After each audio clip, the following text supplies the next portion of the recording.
Lately, we have seen a resurgence of old-school 3D platformers.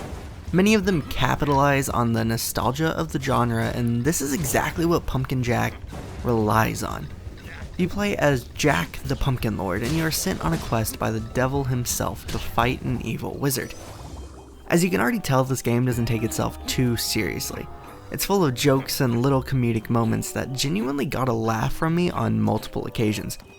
Your adventure will take you through multiple different worlds that have unique design.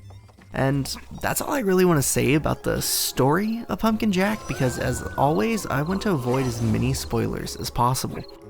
The gameplay is what you would expect from a game in the genre.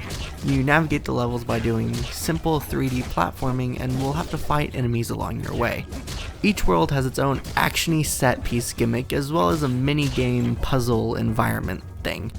An example of the set pieces could be you running through a burning barn or balancing a minecart and jumping over gaps in the track. These sections are short and just help transition between the different worlds. The puzzles can be enjoyable, although they are quite simple. Now, I'm torn on the graphics.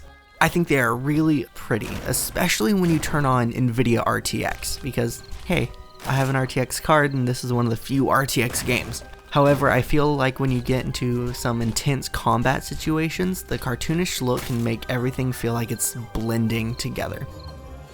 Other than that slight criticism, I still do love the art style. Where I have more complaints is the combat. There isn't really much strategy, it's just a button mashing experience. There are different enemy types that you can encounter, so at least that's good. But my main issue is with the Pumpkin Lord himself. Each combat encounter boils down to you hitting an enemy once or twice and then rolling away while they attack. Your hits have no effects on the enemies. You can't stun them or really knock them back. You do unlock different weapon types from each boss you defeat, and they all control slightly differently. However, it all goes back to the button mashing. The different bosses you fight are quite interesting. They all have 3 different phases you go through, and each has their unique attacks. My only slight complaint here is the feel of the camera in these fights. The camera locks onto the boss and you orbit around them, when everywhere else the camera is fully controlled by you. Not a big deal, but I had to get used to the transition. The sad thing for me is Pumpkin Jack doesn't really do anything to stand out. It's just average. That doesn't mean it's bad, it's just not special. I've seen many people defend this game because it was made by a single developer over 4 years. Don't get me wrong, that is an amazing achievement, and seriously, hats off to you. The fact that you have a finished product here to begin with is astounding. But that doesn't mean we can look over all of the flaws. Everything I said in this review isn't because I hate the game or I just don't want the developer to succeed. Pumpkin Jack is so close to being good and I'm so close to recommending it.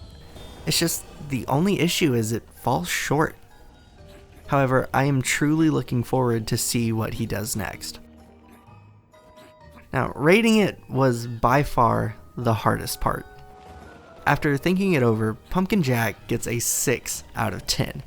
It's a slightly above average experience that is just a little short, coming in around 5 hours. Also, happy Halloween. This was our Halloween special, so why not do a Halloween game? And that's exactly what you have here with Pumpkin Jack. Even though the narrative doesn't really fit it, but I digress. Hope you're enjoying your Halloween. At the time of this, I'm probably going to be watching The Mandalorian and eating a pumpkin-shaped pizza, because there's nothing else to do. Anyways, thank you for watching our review of Pumpkin Jack. If you enjoyed the video, leave a like and subscribe. You can find all links down in the description, and you should totally follow us over on Twitter at InputSource.